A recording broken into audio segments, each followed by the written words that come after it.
हर एक एग्ज़ाम से हमें कुछ ना कुछ सीखने को मिलता है, कुछ ना कुछ जानने को मिलता है। हर एक एग्ज़ाम हमें मौका देता है खुद को और बेहतर बनाने का, खुद का परफॉर्मेंस इम्प्रूव करने का। पर आज मैं स्कूल या कॉलेज के सेमेस्टर एग्ज़ाम के बारे में बात नहीं करूँगी। मैं बात करूँगी जो कॉम्पिटिटिव एग्ज़ाम होता है, जॉब पाने के लिए जो रिटन एग्ज़ाम हमें देना पड़ता है, फिर चाहे वो ऑन कैंपस हो या फिर ऑफ कैंपस हो, उसके बारे में। उस एग्ज़ाम से हम क्या सीख सकते हैं, कैसे सीख सकते हैं, कैसे हर एक एग्ज़ाम से सीख के हम अपना परफॉर्मेंस को इम्प्रूव कर सकते हैं, ताकि नेक्स्ट जो भी हम एग्ज़ाम दें उसमें हमारा जो परफॉर्मेंस है वो अच्छा हो, हम ज़्यादा से ज़्यादा क्वेश्चन जो है वो अटेंड कर पाए। So let's start the video.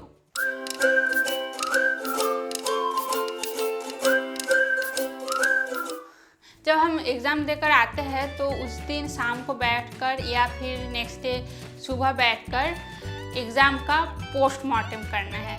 मतलब एग्ज़ाम का पूरा एनालिटिक्स निकालना है, और ये नेक्स्ट डे तक ही कर लेना बेहतर है, क्योंकि उसके बाद हम लोग भूल जाते हैं।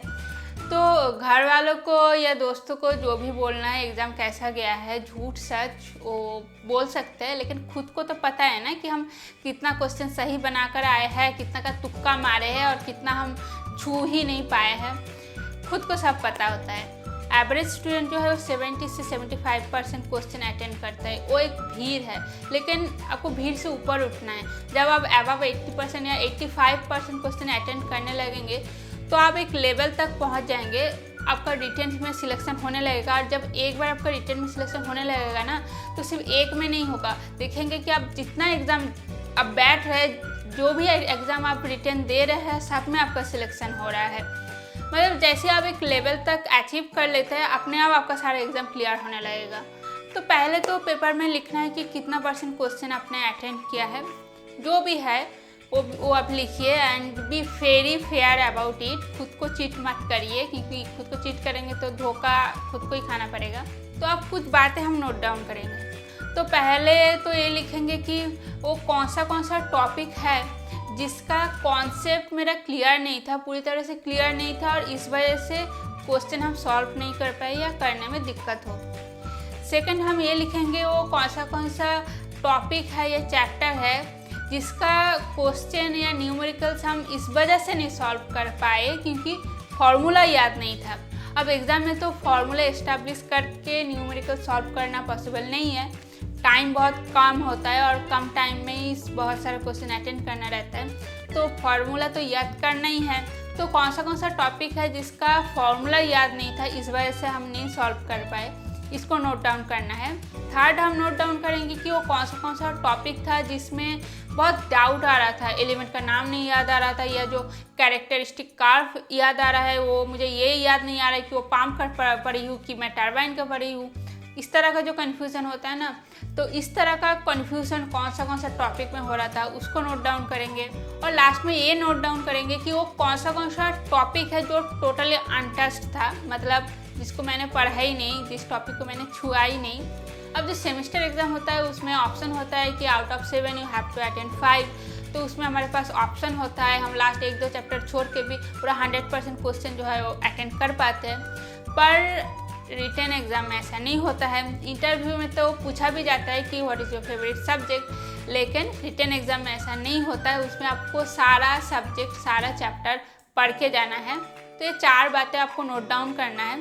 अब वीकनेसेस को तो आइडेंटिफाई कर लिए हैं, तो अब स्ट्रेंथ को आइडेंटिफाई करेंगे।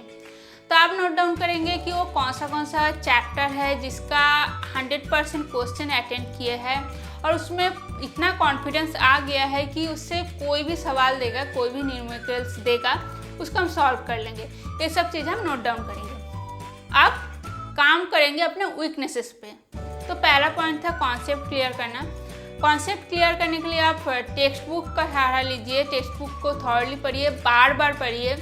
नेक्स्ट है कि वीडियो लेक्चर्स का सहारा ले सकते हैं। आप कोई कोचिंग सेंटर ज्वाइन किए तो उसके टीचर्स का सहारा ले सकते हैं। आप अपने दोस्तों का सहारा ले सकते हैं। जरिया या मीडियम कुछ भी हो, लेकिन कॉन्सेप्ट क्लियर करना इज़ अ मस्ट। तो नेक्स्ट पॉइंट है फार्मूला याद करना। तो फार्मूला याद करने का जो आसान और सबसे बेस्ट तरीका जो मैं अप्लाई करती थी वो है कि मैं रेड स्केच पेन लेती थी और वाइट पेपर में बड़ा बड़ा करके फॉर्मूला लिखती थी और उसको दीवार पे चिपका देती थी। और जो चिपका हुआ पेपर होता था वो मेरे बेड के एकदम सामने होता था। तो चलते फिरते कभी कंघी कर रही हूँ, कभी कपड़ा बदल रही हूँ, तो एक झलक देखते रहती हूँ। और एज वी नो कि visual memory is the strongest memory, तो हमेशा उसको, क्योंकि मैं सामने में देखते रहती तो ऑटोमेटिकली दिमाग में घूमते रहता है और 2-4 दिन में वो याद हो ही जाता है। तो फॉर्मूला याद करने के सबसे बेस्ट तरीका है। और तीसरा पॉइंट जो है, जो डाउट हो रहा था, कन्फ्यूजन क्रिएट हो रहा था कि ये किसका कर्व है या फिर किसका प्रॉपर्टीज़ है, तो उसके लिए आपको और ज़्यादा पढ़ना पड़ेगा। मोर रिविज़न इज़ रिक्वायर्ड। तो उसको और ज़्यादा बार बार पढ़िए, पढ़ते पढ़ते ही आपका जो कन्फ्यूजन है, वो डाउट है, वो क्लियर होगा।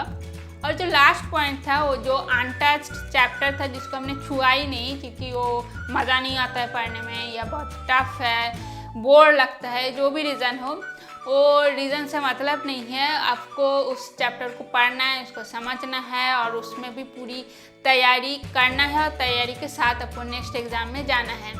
तो ये चारों वीकनेसेस पे आपको काम करना है, खुद को बेहतर बनाना है, खुद का परफॉर्मेंस इम्प्रूव करना है, क्योंकि रिटेन एग्ज़ाम में कोई एक्सक्यूज़ नहीं चलता है। आपसे कोई फेवरेट सब्जेक्ट नहीं पूछा जाएगा, आपका कोई स्ट्रेंथ है, वीकनेसेस नहीं पूछा जाएगा। और वो जो चैप्टर्स जिस पे आपको ऑलरेडी 100% कॉन्फिडेंस है, उसको उतना ज़्यादा उस पर मेहनत करने की अब ज़रूरत नहीं है, लेकिन बीच बीच में रिवीजन करना ज़रूरी है, वरना हम भूल जाते हैं।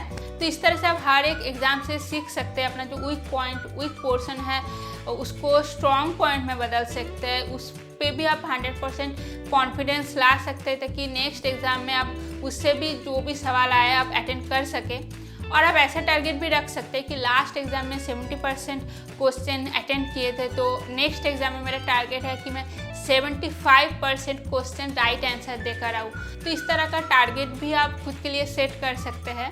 तो तरीका चाहे कुछ भी हो, तरकीब कुछ भी हो, हमारा मोटो सिर्फ यही है कि खुद को और बेहतर बनाना है। हर एक एग्ज़ाम में हमारा जो number of attempt of question है उसको बढ़ाते रहना है, खुद को इम्प्रूव करते रहना है और आगे बढ़ते जाना है।